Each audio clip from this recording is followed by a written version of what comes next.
सुप्रभात। तर्क संग्रह में द्रव्य के लक्षण के अध्ययन क्रम में अब हम काल, दिशा, आत्मा और मन का परिचय प्राप्त करेंगे। उनके लक्षण अर्थात किसे काल कहते हैं, उसके कितने भेद होते हैं, दिशा क्या कहलाती है, उसके कितने भेद होते हैं, इनका अब हम अध्ययन करेंगे। अब यहाँ पे काल का लक्षण देते हुए कहते हैं अतीत आदि व्यवहार हेतु कालः। अतीत आदि अर्थात जो हमारे, जिससे हम कहते हैं कि हमारा जो संपूर्ण व्यवहार है वो वाणी पर आधारित है, भाषा पर आधारित है, और हमने प्रत्येक इसको भाषा के लिए प्रत्येक पदार्थ को, संसार में जो कुछ भी दृश्यमान है, अदृश्यमान है, यदि हम कल्पना भी कर रहे हैं तो उसको कोई ना कोई शब्द दिया है। इसीलिए बाबा भर्तृहरि कहते हैं न सो अस्ति प्रत्ययो लोके या शब्दानुगमादृते। इसको तो यहाँ पर यह कहने का तात्पर्य है कि हमने किसी की भी पहचान हम किससे करते हैं उसका एक नाम दे देते हैं, और फिर हम अपने व्यवहार में, हमारा जो लोक व्यवहार है, हमारा जो कुछ भी जगत व्यवहार है, उस भाषा पर आधारित है। तो उसी रूप में यहाँ पे कह रहे हैं अतीत आदि व्यवहार हेतु काला। अतीत आदि, अतीत है आदि में जिसके। तो यहाँ पे ये एक परंपरा है कि जिसमें पहला जो है, हम कोई समूह का उच्चारण कर रहे हैं, बात कर रहे हैं, तो उसमें एक शब्द को लेकर के आगे आदि कह दिया जाता है। तो अतीत का अर्थ भूतकाल जो बीत चुका, तो विगत जो है तो उसको हम अतीत कहते हैं। तो अतीत आदि तो जो बीत गया, अनागत जो अभी आया नहीं, आने वाला भविष्यत काल, वर्तमान काल, और इस प्रकार और भी जो उसके अवान्तर भेद, हम उसको किसी चीज़ को विशेष रूप से बताने के लिए कह देते हैं।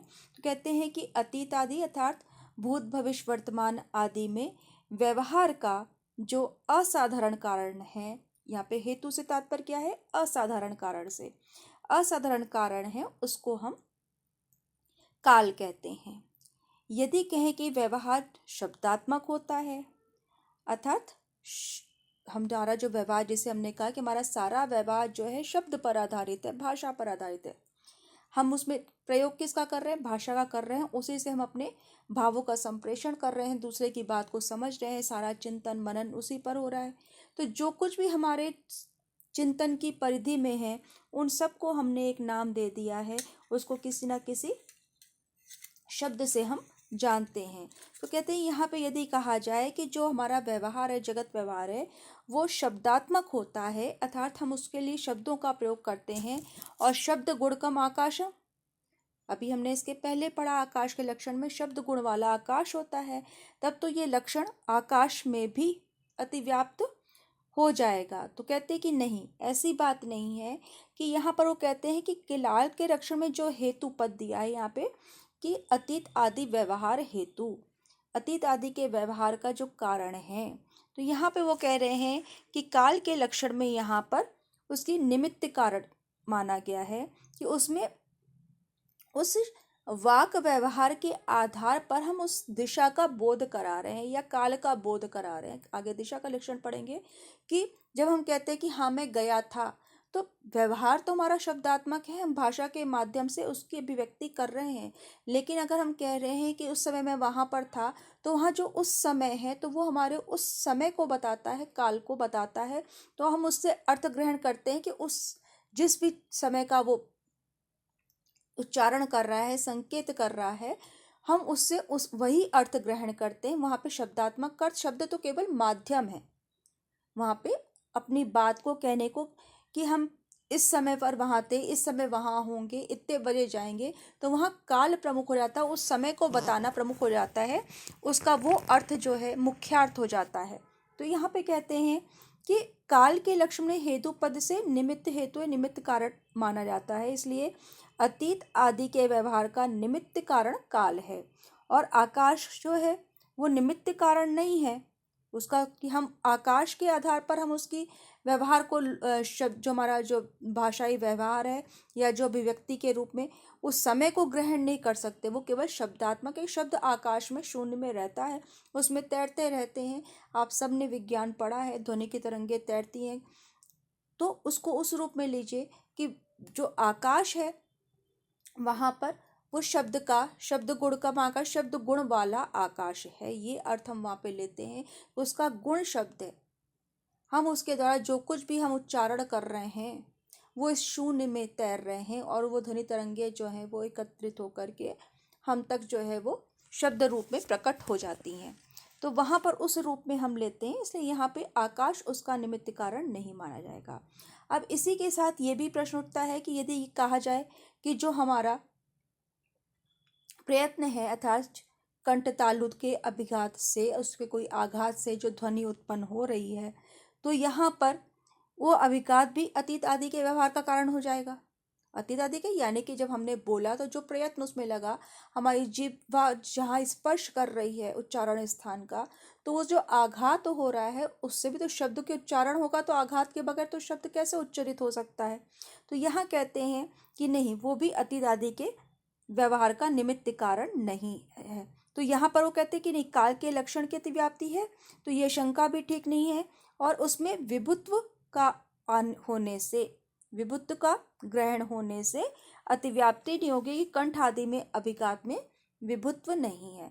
तो यहाँ यह सीधी से जो बात समझने की है कि हम जो व्यवहार कर रहे हैं, हमारा संपूर्ण जो हम समय को बताते हैं, हम समय का संकेत जिस शब्द से करते हैं कि ये बात हो गई कि यह भूत की है या भविष्य की है या वर्तमान की है, तो उससे जिस शब्द के द्वारा वो ग्रहण हो रहा है अर्थ, वो काल का वाचक है, उसे हम काल कहते हैं, जो उस समय का बोध करा रहा है।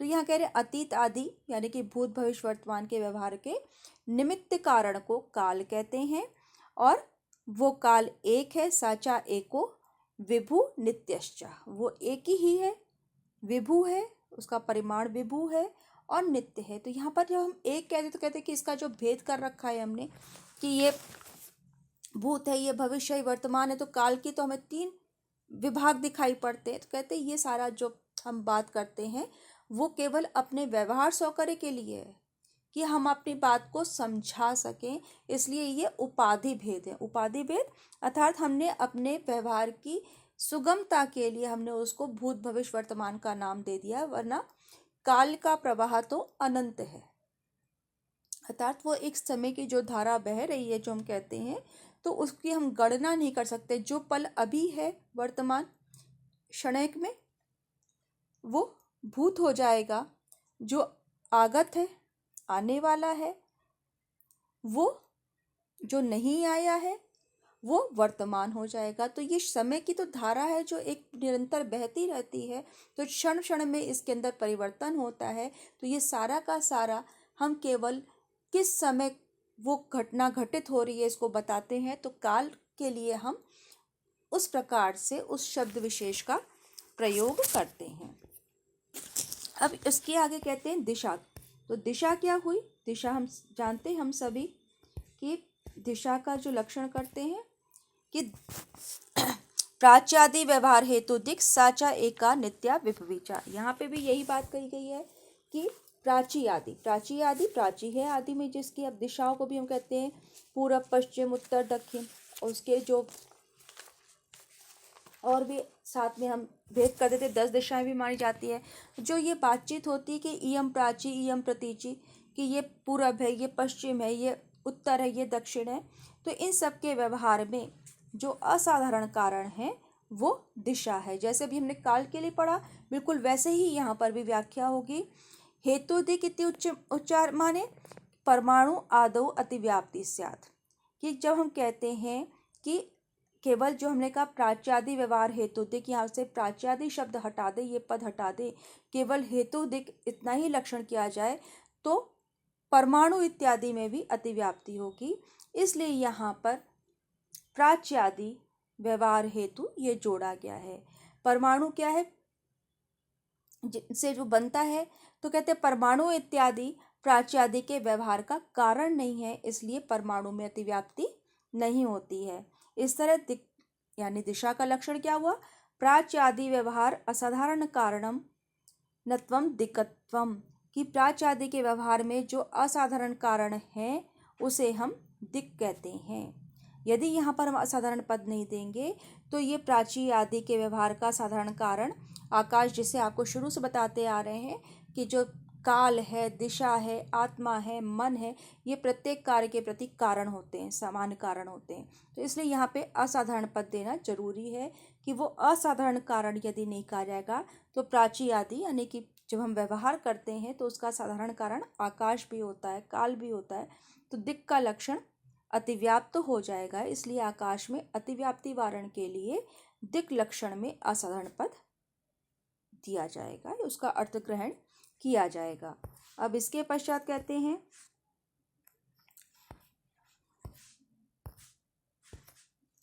आत्मा का लक्षण करते हैं। इसके पश्चात तो कहते हैं आत्मना किम लक्षणम, तो उसके लिए कहते हैं आत्मा का लक्षण कि ज्ञानाधिकरणम आत्मा, ज्ञान के अधिकरण को आत्मा कहते हैं। सा द्विविधो जीवात्मा परमात्मा चा, वो दो प्रकार का होता है, एक तो जीवात्मा, दूसरा परमात्मा। तत्र ईश्वरः सर्वज्ञः परमात्मा एकेव, तो जो ईश्वर है वो सर्वज्ञ है, परमात्मा है और एक ही होता है। जीवस्तु प्रति शरीरम भिन्नो विभु नित्यश्च, और जो जीवात्मा है वो प्रत्येक शरीर में भिन्न होती है, इस कारण से और कैसी होती है, विभु होती है और नित्य होती है। अब कहते हैं ज्ञान के अधिकरण को हम आत्मा कहते हैं, तो ज्ञान के अधिकरण जो उसका आश्रय है उसको आत्मा कहेंगे। यहाँ पर कहते हैं कि यह समवाय संबंध से ज्ञान का आश्रय आत्मा है, ये समवाय संबंधेन, ये पद जोड़ देना चाहिए। समवाय संबंध हमने पहले ही पढ़ा, समवाय संबंध से यानी कि जब तक एक का अस्तित्व है दूसरा उसके ऊपर आश्रित है। तो यहाँ पर कहते हैं कि यहाँ पे समवाय संबंध से ये पद देना चाहिए, क्योंकि जब तक शरीर है उसमें ज्ञान अधिकरणम आत्मा, कि ज्ञान के अधिकरण को आत्मा कहते हैं। तो यहाँ पर ये इस लक्षण में ये जो ज्ञान है, ये जो पद है वो जैसे पृथ्वी है, इनमें अतिव्याप्ति वारण के लिए कि उसमें किसी प्रकार से अतिव्याप्ति नहीं हो। इसको कैसे समझेंगे, हम कहते हैं कि अधिकरण यानी आधार, तो पृथ्वी भी आधार है। तो यहाँ पृथ्वी आदि जो आधार हैं, अन्य आधार जिनके रूप में हम जिनको जानते हैं, भूतल जिसको कहा गया यहाँ पे, तो यहाँ उन आधार के रूप में जिनको हम जानते हैं अधिकरण के रूप में, उन अधिकरणों में इस लक्षण की अतिव्याप्ति नहीं हुई, इसलिए कहते हैं ज्ञान का अधिकरण आत्मा है, कि आत्मा ज्ञान का अधिकरण है। अब यदि अधिकरण आत्मा केवल इतना ही लक्षण करते तो घट आदि का जो अधिकरण, घट आदि का अधिकरण यानी कि जैसे घड़ा है तो कोई धरातल पे रखा है ना, तो अब उसको जहाँ भी रखा है, चाहे वो पृथ्वी पर रखा हुआ हो, किसी ऊंची चीज़ पे रखा हुआ है, वो उसका आधार हो जाएगा। इसी प्रकार से अन्य जो वस्तुएं हैं उसको भी यदि हमने कहीं रखा है वो उनका आधार हो जाएगी। इसलिए यहाँ ज्ञान पद दिया गया, क्योंकि ये भूतल ज्ञान का अधिकरण नहीं होगा। तो यहाँ पे कहते हैं कि ज्ञान का आश्रय आत्मा ही है, भूतल इत्यादि नहीं है, इसलिए ज्ञान के आश्रय। अब दूसरा बात उसके साथ में क्या समझने की है कि साधारण कारण में इसकी अतिव्याप्ति नहीं हो, तो यहाँ पर समवाय संबंधेन पद ये जोड़ने की बात कही गई है कि इसको ये समझना चाहिए कि समवाय संबंध से ज्ञान जिसमें रहता है वो आत्मा है। इस प्रकार से इसका लक्षण करना चाहिए, क्योंकि काल में ज्ञान समवाय संबंध से नहीं रहता है, इसलिए दोष नहीं होगा। अब उसके बाद जब वो बात करते हैं, कहते हैं कि तत्र ईश्वरः सर्वज्ञः, ये दो प्रकार की बताई ना, जीवात्मा और परमात्मा। तो जो परमात्मा है, ईश्वर है, वो सर्वज्ञ है, नित्य ज्ञानवान है, और वो एक ही होता है। तो इसलिए जो नित्य ज्ञानवान है वो तो है ईश्वर, और जीवस्तु प्रति शरीरम भिन्नो, और जो जीवात्मा है वो प्रत्येक शरीर में भिन्न है। इसलिए यहाँ पर जितने शरीर हैं उतनी ही जीवात्मा है, ये समझना होगा। और लेकिन उसका जो परिमाण है वो क्या है, विभु है और नित्य है। तो यहाँ पर ये ईश्वर का लक्षण क्या दिया इन्होंने, जो नित्य ज्ञानवान है, सर्वज्ञ है, उसे तो इन्होंने ईश्वर कहा। और जीव, जीव किसे कहते हैं, तो उसके लिए यहाँ पे इन्होंने पदकृत में ये कहा है कि सुख आदि के जो समवायी कारण है, अर्थात जिसको अनुभव होता है, कि सुख आदि का जो समवायी कारण है वो जीव है, और प्रत्येक जीव में भिन्न होने के कारण जीवात्मा अनेक प्रकार की होती है, हर एक में अलग अलग है, तो वो अनेक हैं। जैसे ईश्वर तो एक ही है लेकिन जीवात्मा अनेक हैं, क्योंकि वो भिन्न भिन्न जीवों में भिन्न भिन्न है। और वो कैसी है? विभु है और नित्य है। तो यहाँ पर जो है दोनों का भेद की एक जो परम सत्य, इसको समझ सकते हैं आप, की जो परमार्थ सत्ता है वो एक ही है, लेकिन जो जीव है वो उपाधि भेद से वो अलग अलग हैं। और प्रत्येक जीव भिन्न प्रकार का होता है, इसलिए उसके जीवात्मा भी भिन्न है। तो इस रूप में हम इसको लेंगे। तो यहाँ पर पहले तो हमने पढ़ा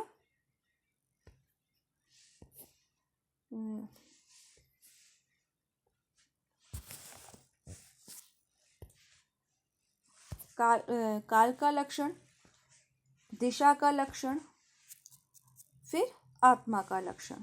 अब हम पढ़ेंगे मन का लक्षण। तो ये कहते हैं कि सुख आदि उपलब्धि साधनभूत साधनम इंद्रियम मनः। सुख आदि की उपलब्धि में जो साधनभूत इंद्रिय है उसको मन कहते हैं। तच्च प्रत्यात्मनि प्रत्यात्मनियतत्वात् अनंतम परमाणु रूपम नित्यम च। और वो कैसी है? प्रत्येक आत्मा में नियत होने के कारण परमाणु रूप है और नित्य है। अभी हमने पढ़ा आत्मा प्रत्येक शरीर में नियत है, भिन्न भिन्न है, लेकिन वह विभु है और नित्य है। अब यहाँ पे मन को कह रहे हैं कि नहीं, वो कैसा है? परमाणु रूप है और नित्य है। तो दोनों के परिमाण में अंतर आ गया।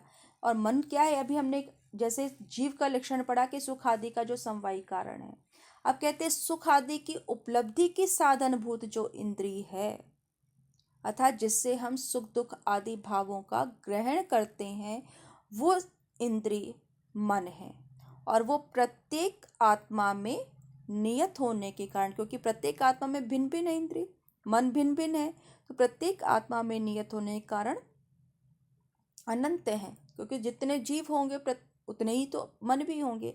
तो यहाँ पर वो कहते हैं प्रत्येक आत्मा में नियत होने से अनंत है, लेकिन उसका रूप क्या है? क्योंकि इंद्रिय सूक्ष्म तत्व है, तो यहाँ उसको कहा परमाणु रूप है। जैसे आत्मा जो है व्यापक है, तो उसको कहा विभु रूप। तो यहाँ पे कहते हैं कि प्रत्येक आत्मा में नियत होने के कारण परमाणु रूप है, लेकिन है वो भी नित्य। तो यहाँ पे आत्मा और मन, जब हम बात इसकी करते हैं कि यदि यहाँ पे इंद्रिय पद नहीं दिया जाएगा, जो लक्षण के में दे रहे हैं, सुख आदि उपलब्धि साधनम इंद्रियम मना, तो यदि यहाँ पर केवल ये कहा जाए, इंद्रिय पद नहीं दिया जाए, केवल कहा जाए सुख आदि उपलब्धि साधनम मना, इंद्रिय पद नहीं दिया जाएगा, तो आत्मा और मन के संयोग आदि में भी सुख दुख की प्राप्ति का साधन होने से मन के लक्षण में ये अतिव्याप्ति हो जाएगी। तो इसके रोकने के लिए यहाँ पर इंद्रिय पद जोड़ा गया है, क्योंकि इंद्रिय क्या है? द्रव्य है, और संयोग क्या है? गुण है। हमने गुण का जहाँ नामोल्लेख पढ़ा वहाँ ये बात स्पष्ट हो गई है कि संयोग जो है गुण है। तो आत्मा और मन का संयोग इंद्रिय नहीं है, वो गुण है, इसलिए यहाँ पर अब ये दोष नहीं रहेगा। और अगर हम कहते हैं सुख दुख आदि नहीं कहे, केवल उपलब्धि साधनम इंद्रियम मना, केवल इतना ही लक्षण करें, तो कहते हैं चक्षु इंद्रिय आदि से जो रूप आदि का उपलब्धि का साधन है, जैसे हम रूप का ग्रहण किससे करते हैं? नेत्रों से करते हैं। गंध का ग्रहण किससे करते हैं? नासिका से करते हैं। स्पर्श का ग्रहण किससे करते हैं? त्वचा से करते हैं। तो उपलब्धि कर रहे हैं ना किसी ना किसी की, तो वहां पर भी जो हम संवेदना ग्रहण कर रहे हैं, तो उसकी भी तो उपलब्धि ही हो रही है ना हमें। तो वो उन गुणों की भी तो उपलब्धि हो रही है, लेकिन सुख दुख की उपलब्धि हमें मन से ही होती है, वो नेत्र से नहीं होती। नेत्र से हमें सुख नहीं प्राप्त हो सकता है जब तक उसका मन से संयोग नहीं होगा। संभव है जो चीज़ हमें बहुत अच्छी लग रही है, दूसरे को वो बिल्कुल भी पसंद नहीं आए, तो वो वहाँ पे हमारी जिस प्रकार का हमारा मन है, जब तक मन से नहीं जुड़ेंगे तब तक हमें उसकी प्राप्ति नहीं हो सकती सुख की। तो सुख दुख आदि जो भाव हैं, संवेदनाएं हैं, उनको ग्रहण करने वाली इंद्री मन है। रूप को हम नेत्र से ग्रहण करते हैं, गंध को हम घ्राण से ग्रहण करते हैं, स्पर्श को हम त्वचा से ग्रहण करते हैं, शब्द को हम कानों से ग्रहण करते हैं। उसी प्रकार से ये जो भाव है उनको हम मन से ग्रहण करते हैं।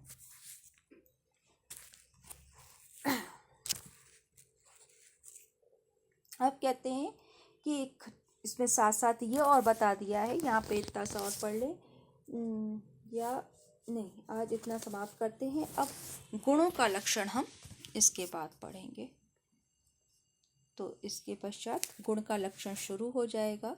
और जो ये गुण है, इसमें विशेष रूप से बुद्धि को आपको ध्यान से बहुत पढ़ना पड़ेगा, क्योंकि वहाँ पर प्रमाणों का वर्णन किया गया है, प्रमाण मीमांसा है, तो उसको हमें बहुत ध्यान से, क्योंकि उस पर क्वेश्चन भी बनता है, व्याख्या की दृष्टि से महत्वपूर्ण है, और जो हमारी समझने की प्रक्रिया है उसका भी, कि क्या हमारे मनीषियों की किस प्रकार से उन्होंने उसको तर्क सम्मत बनाया, उस दिशा में भी हम उससे परिचय प्राप्त करते हैं, कि हमें छोटी से छोटी चीज़ के भी हर पक्ष को किस प्रकार देखना चाहिए। जब हम किसी का विश्लेषण करते हैं तो उसका परिचय हमें यहाँ पर प्राप्त होगा।